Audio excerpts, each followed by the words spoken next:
മൂന്നാം ലോക മഹായുദ്ധത്തിന് തുടക്കമിട്ടയാൾ എന്ന ചീത്തപ്പേരാകുമോ ലോകം ജോ ബൈഡനായി കാത്തുവയ്ക്കുക? അത്തരം ചോദ്യങ്ങൾ ലോകത്തിന്റെ വിവിധ കോണുകളിൽ നിന്ന് ഉയർന്നു തുടങ്ങിയിട്ടുണ്ട്. ഇതിന് കാരണമായത് യുക്രൈൻ റഷ്യ വിഷയത്തിൽ ഇപ്പോൾ കൈക്കൊണ്ടിരിക്കുന്ന നയമാറ്റമാണ്.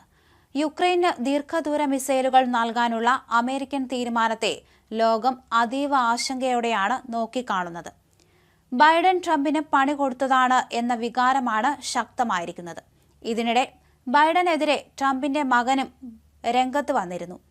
US പ്രസിഡന്റ് ജോ ബൈഡൻ മൂന്നാം ലോക മഹായുദ്ധം ആരംഭിക്കാനുള്ള ശ്രമമാണ് നടത്തുന്നതെന്ന് ട്രംപ് ജൂനിയർ ആരോപിച്ചു. ബൈഡൻ ഭരണകൂടം യുക്രൈന് അടുത്തിടെ നൽകിയ സഹായം ചൂണ്ടിക്കാണിച്ചാണ് ട്രംപ് ജൂനിയറിന്റെ ആരോപണം. റഷ്യയെ ലക്ഷ്യമിട്ട് അമേരിക്ക നൽകുന്ന ദീർഘദൂര മിസൈലുകൾ ഉപയോഗിക്കാൻ യുക്രൈനിയൻ സൈന്യത്തിന് അനുമതി നൽകാനുള്ള പ്രസിഡന്റ് ജോ ബൈഡന്റെ തീരുമാനത്തിന് പിന്നാലെയാണ് ട്രംപ് ജൂനിയറിന്റെ പ്രതികരണം.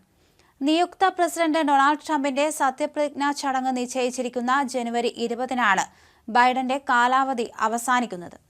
ദീർഘദൂര മിസൈലുകൾ ഉപയോഗിക്കുന്നതിൽ യുക്രൈന് മേൽ ഏർപ്പെടുത്തിയ വിലക്കാണ് US നീക്കിയത്. റഷ്യ യുക്രൈൻ യുദ്ധത്തിൽ US നയത്തിലുണ്ടാകുന്ന സുപ്രധാന മാറ്റമാണ് ദീർഘദൂര മിസൈലുകൾക്കുള്ള വിലക്ക് നീക്കിക്കൊണ്ട് ബൈഡൻ എടുത്ത തീരുമാനം.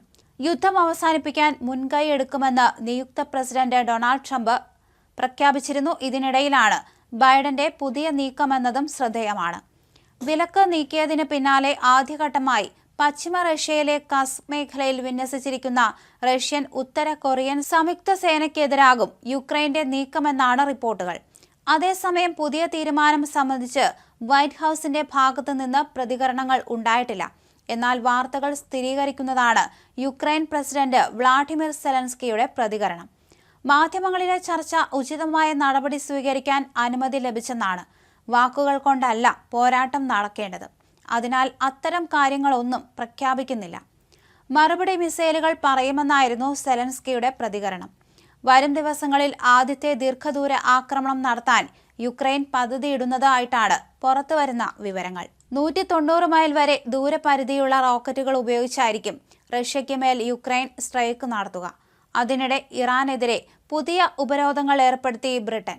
യുക്രൈനെതിരെയുള്ള യുദ്ധത്തിൽ ഉപയോഗിക്കാൻ റഷ്യയ്ക്ക് ബാലിസ്റ്റിക് മിസൈലുകളും മറ്റ് ആയുധങ്ങളും നൽകിയതിനാണ് ഇറാനെതിരെ UKയുടെ നടപടി. ജർമ്മനി, ഫ്രാൻസ്, ബ്രിട്ടൻ എന്നീ രാജ്യങ്ങൾ സെപ്റ്റംബറിൽ ഇറാനെതിരെ ഏർപ്പെടുത്തിയ ഉപരോധത്തിന്റെ തുടർച്ചയാണ് പുതിയ ഉപരോധം. US നൽകിയ ആയുധങ്ങൾ ഉപയോഗിച്ച് റഷ്യയിൽ ദീർഘദൂര ആക്രമണങ്ങൾ നടത്തുന്നതിൽ യുക്രൈന് മേൽ ഏർപ്പെടുത്തിയിരുന്ന വിലക്ക് US പ്രസിഡന്റ് ജോ ബൈഡൻ നീക്കിയതിന് പിന്നാലെയാണ് റഷ്യയെ കൂടുതൽ പ്രതിരോധത്തിലാക്കുന്ന ബ്രിട്ടന്റെ നടപടി. അതേസമയം ദീർഘദൂര മിസൈലുകൾ നൽകിക്കൊണ്ടുള്ള അമേരിക്കയുടെ നടപടിക്കെതിരെ പുടിൻ എങ്ങനെ പ്രതികരിക്കുമെന്ന ചോദ്യവും ഉയരുന്നുണ്ട്. അടുത്ത തീരുമാനങ്ങളിലേക്ക് പുടിൻ പോയാൽ അത് മൂന്നാം ലോക മഹായുദ്ധത്തിന് വഴി തുറക്കുമെന്ന വിലയിരുത്തലുകൾ വരുന്നുണ്ട്.